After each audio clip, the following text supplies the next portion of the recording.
Welcome to quality education classes. आज हम लोग जेईई एडवांस का एक प्रॉब्लम करेंगे जो कि ग्रेविटेशनल चैप्टर से रिलेटेड है।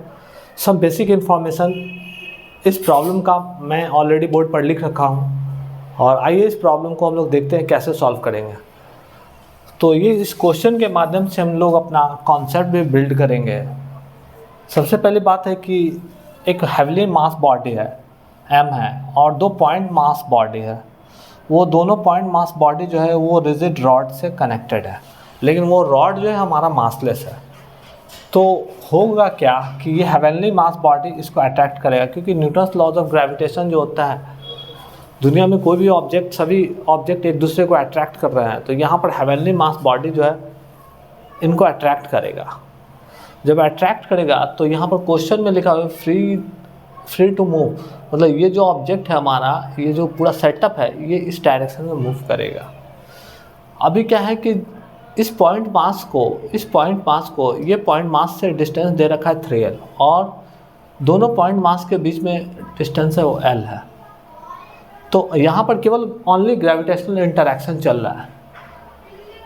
तो टेंशन इन द रॉड में जो टेंशन है वो हमारा 0 है। तो ये एक्सप्रेशन है m = k capital M280, k का वैल्यू निकालना है। तो सबसे पहली बात है कि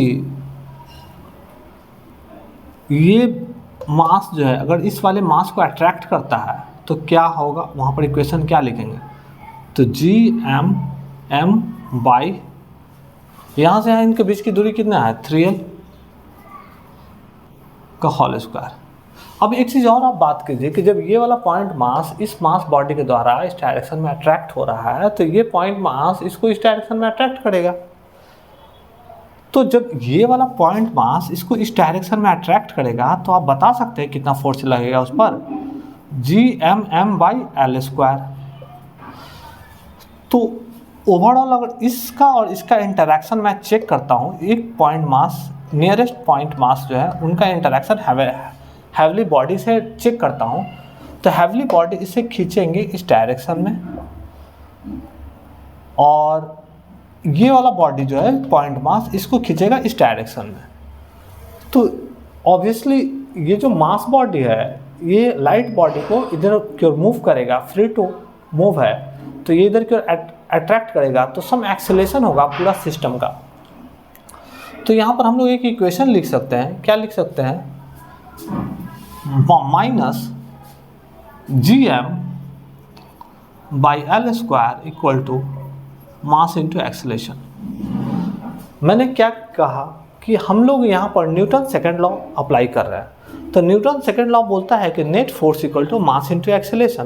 तो नेट फोर्स कहने का मतलब क्या हुआ, ये हैवली बॉडी इस पॉइंट मास को अपने तरफ अट्रैक्ट कर रहा है और इस पॉइंट मास को ये पॉइंट मास इस डायरेक्शन में अट्रैक्ट कर रहा है। तो मैं इस पॉइंट मास और इस हैवली बॉडी के बारे में बात करूं तो इस पॉइंट मास का, अगर इस पॉइंट मास का मैं इस डायरेक्शन में जो फोर्स लगेगा ये, इस डायरेक्शन में जो फोर्स लगेगा ये, तो ऑब्वियसली ये पॉइंट मास पूरा होल सिस्टम जो है इस डायरेक्शन में मूव करेगा जो कि a एक्सेलेरेशन से। तो हम लोग इक्वेशन लिख सकते हैं F net = मास इंटू एक्सेलेरेशन। नेक्स्ट, ये सेकेंड पॉइंट मास की मैं बात कर रहा हूँ। जैसे ये हमारा बड़ा सा बॉडी है, ये छोटा पॉइंट मास है, ये पॉइंट मास दूसरा पॉइंट मास है। जब दूसरे पॉइंट मास को अगर इस बॉडी के हैवनली बॉडी के साथ अगर इंटरैक्शन देखूंगा तो ऑब्वियसली हैवनली बॉडी इसको खींचेगा Gm/4l का होल स्क्वायर से खींचेगा और ये पॉइंट मास जो है इसको इस डायरेक्शन में खींचेगा, Gm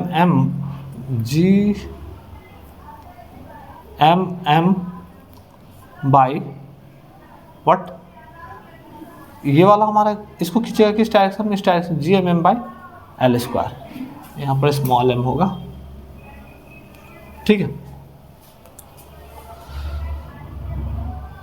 तो ओवरऑल पूरा सिस्टम जो है इधर की ओर मूव करेगा। तो F नेट हम लोग क्या लिख सकते हैं, Gm/4l का होल स्क्वायर प्लस Gm/L², क्योंकि इस पॉइंट मास पर दो ग्रेविटेशनल इंटरैक्शन है, एक हेवनली बॉडी का जो कि इस डायरेक्शन में है, दूसरा इस पॉइंट मास का भी इस डायरेक्शन में है। देयरफॉर इस पर क्या हो जाएगा, दोनों का एडिशन हो जाएगा। यहाँ पर जब मैं इसका जब निकाल रहा था पॉइंट मास का, तो इस पॉइंट मास का इस डायरेक्शन में फोर्स लग रहा था और इसके द्वारा इस अपोजिट डायरेक्शन में, इसीलिए मैंने यहाँ पर ये इक्वेशन लिखा था, equal to mass into acceleration. अब इक्वेशन 1 का RHS और इक्वेशन 2 का RHS दोनों बराबर है, तो LHS को इक्वेट कर दीजिए, GMM by 9L square minus GM square upon L square equal to GMM by 16L square plus GM square upon L square. अब यहाँ पर देखिए क्या कि कैंसिल आउट होने वाला टर्म्स क्या है, GM L स्क्वायर। आप देखिए यहाँ पर, तो मैं क्या करता हूँ, हमको निकालना है स्मॉल m, तो स्मॉल m निकालना है, तो यहाँ पर कैंसिल आउट करूँगा। 1 मिनट रुक जाइए।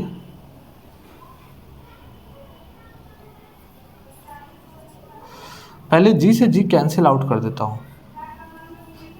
ठीक है। L स्क्वायर से L स्क्वायर कैंसिल आउट कर देता हूँ, ठीक है। उसके बाद सभी जगह स्मॉल m है तो वो कैंसिल आउट कर देता हूँ। अब कितना लिख सकता हूँ, m/9 minus m equal to m/16 plus m। इसको उधर भेज देता हूँ, इसको इधर लाता हूँ। m/9 minus m/16 equal to 2m। तो इसको लिखूँगा 16 9 44 से 144, इसका एलसीएम होगा 9, तो यहाँ पर 16m माइनस 9m